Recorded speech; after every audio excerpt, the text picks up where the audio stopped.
Hello everyone, my name is Anand. आज हम लोग पिट्यूटरी ग्लैंड के बारे में पढ़ेंगे और इनका इंट्रोडक्शन देखते हैं। फिर पिट्यूटरी ग्लैंड के कितने पार्ट होते हैं ये देखते हैं। फिर कितने हार्मोन सीक्रेट करते हैं पिट्यूटरी ग्लैंड और उसका बॉडी में फंक्शन क्या है और क्लिनिकल इम्पोर्टेंस क्या है। आइए इसके बारे में आज हम लोग पढ़ते हैं। इंट्रोडक्शन की बात करें तो पिट्यूटरी ग्लैंड का जो साइज है लगभग 1 सेंटीमीटर पाया जाता है। मटर के समान इसका आकार होता है। वेट जो है 0.5 से 1 ग्राम होता है। लोकेशन की बात करें तो ये स्फेनॉइड बोन के सेला टर्स का कैविटी में पाया जाता है। पिट्यूटरी ग्लैंड जो है जस्ट हाइपोथैलेमस के नीचे पाया जाता है और जो कि इनफंडिबुलम के थ्रू अटैच होता है।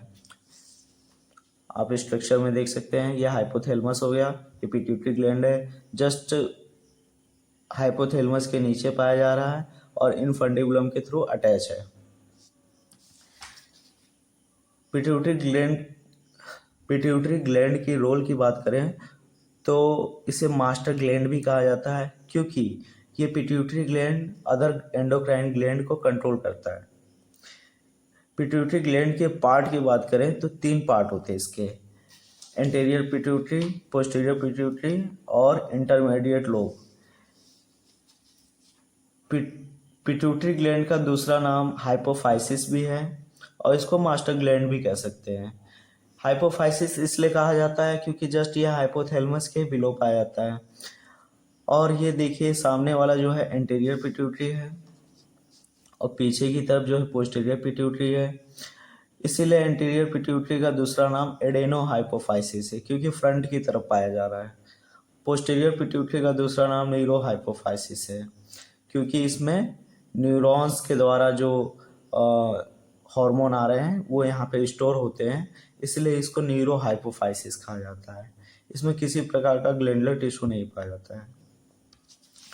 और इन दोनों के बीच में एक और लोब होते हैं जिसको इंटरमीडिएट लोब कहा जाता है।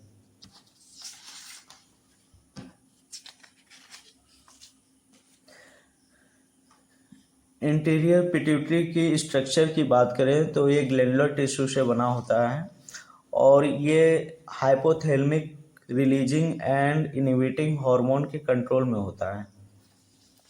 यह आपका इंटीरियर पिट्यूटरी है और यहाँ पे देख लीजिए, यह हाइपोथैलेमस से जो भी हार्मोन बनते हैं वो यहाँ पे पोर्टल सर्कुलेशन में आएंगे, जिसका नाम होता है हाइपोफाइसियल पोर्टल सर्कुलेशन। यहाँ पे आने के बाद वो रिलीजिंग और इनहिबिटिंग हार्मोन जो भी सीक्रेट यहाँ पे सिंथेसाइज होता है हाइपोथैलेमस में, वो सीक्रेट होके इस पोर्टल सर्कुलेशन में आएगा और पोर्टल सर्कुलेशन में आने के बाद जो है इंटीरियर पिट्यूटरी के ग्लैंडुलर टिश्यू में आकर यहाँ पे वर्क करेगा। फिर वहाँ से उसको स्टिमुलेट करेगा या तो इनहिबिट करेगा for the secretion of hormone. और पोस्टीरियर पिट्यूटरी की बात करें तो इसके स्ट्रक्चर देखिए नर्वस टिश्यू से बने होते हैं। इनका फंक्शन जो होता है स्टोर और रिलीज हार्मोन करने का होता है फ्रॉम हाइपोथैलेमस। पोस्टीरियर पिट्यूटरी में क्या है, किसी प्रकार का ग्लैंडुलर टिश्यू नहीं पाया जाता है। इसके जो भी हार्मोन है सिंथेसाइज होते हैं हाइपोथैलेमस में, फिर हाइपोथैलेमस में सिंथेसाइज होके एक्सोप्लाज्म ऑफ नर्व फाइबर के थ्रू जो है यहाँ पे रिलीज होते हैं और रिलीज होने के बाद यहाँ पे स्टोर होता है। फिर ज़रूरत पड़ने पे उसके आगे के फंक्शन को फॉरवर्ड करते हैं। पोस्टीरियर पिट्यूटरी में किसी प्रकार का हार्मोन सिंथेसाइज नहीं होता है। यहाँ पे जो भी हार्मोन है वो हाइपोथैलेमस में के न्यूरॉन में सिंथेसाइज होंगे और वहाँ से सिंथेसाइज होकर ये जो है एक्सोप्लाज्म ऑफ नर्व फाइबर के थ्रू यहाँ पोस्टीरियर पिट्यूटरी में आके स्टोर होगा। इसका मतलब ये है यहाँ पे किसी प्रकार का ग्लैंडुलर टिश्यू नहीं पाया जा रहा है, जो कि एंटीरियर पिट्यूटरी में ग्लैंडुलर टिश्यू पाया जाता था। इसलिए यहाँ पे हार्मोन का सिंथेसाइज हो रहा है और यहाँ पे किसी प्रकार का ग्लैंडुलर टिश्यू नहीं पाया जा रहा है। इनके हार्मोन की बात करें तो एंटीरियर पिट्यूटरी में 6 टाइप के हार्मोन रिलीज होते हैं।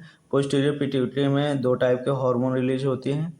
एंटीरियर पिट्यूटरी के हार्मोन जैसे growth hormone, thyroid stimulating hormone, adrenocorticotropic hormone, follicle stimulating hormone, luteinizing hormone and prolactin. Posterior pituitary की बात करें तो एडीएच, ऑक्सीटोसिन। ग्रोथ हार्मोन जो है growth of bone and muscle के इम्प्रूवमेंट में रोल करेंगे। थायराइड स्टिमुलेटिंग हार्मोन करेगा, स्टिमुलेट थायराइड करेगा।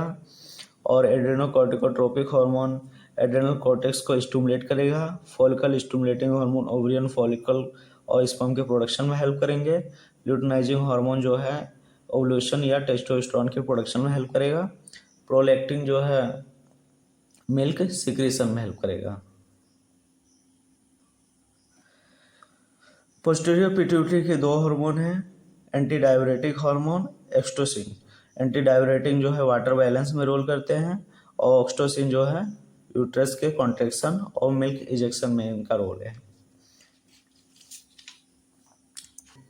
इंटरमीडिएट लोब्स की बात करें तो ये एक ही प्रकार का हार्मोन रिलीज करता है, मेलानोसाइट स्टिमुलेटिंग हार्मोन। अगर थोड़ा और डीप जाएं तो कुछ अमाउंट में ये एड्रेनोकॉर्टिकोट्रोपिक हार्मोन भी रिलीज करता है।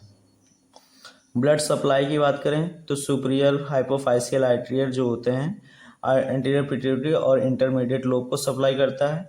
इन्फीरियर हाइपोफाइसियल आर्टरी जो है पोस्टीरियर हाइपोफाइसियल लोब्स को सप्लाई करता है। फंक्शन की बात करें तो ग्रोथ रेगुलेशन है, मेटाबॉलिज्म है, reproductive regulation, stress adoption, water and electrolyte balance, skin pigmentation, control of other endocrine gland. Clinical importance hypo and hyper pituitary और पिट्यूटरी एडेनोमा। पिट्यूटरी एडेनोमा जो होता है इसमें विजन डिफेक्ट हो जाता है कई बार और हार्मोनल इम्बैलेंस हो जाते हैं। रीजन ये है पिट्यूटरी एडेनोमा एक प्रकार का ट्यूमर है जिससे क्या होता है पिट्यूटरी ग्लैंड का साइज इंक्रीज हो जाता है। जस्ट पिट्यूटरी ग्लैंड के अबव एक ऑप्टिक क्याज्मा पाया जाता है। ऑप्टिक क्याज्मा जो है दोनों आँखों को नर्व सप्लाई करती है विजन के लिए। और ऑप्टिक क्याज्मा पे पिट्यूटरी एडेनोमा होने की वजह से पिट्यूटरी ग्लैंड का जो साइज है वो बढ़ जाता है। जो साइज बढ़ने से ऑप्टिक क्याज्मा नर्व है ये प्रेशर जनरेट करते हैं।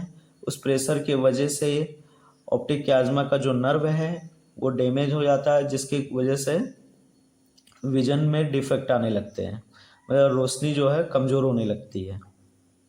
Diabetes insipidus and excess melanocyte stimulating hormone से हाइपर पिगमेंटेशन हो जाएगा।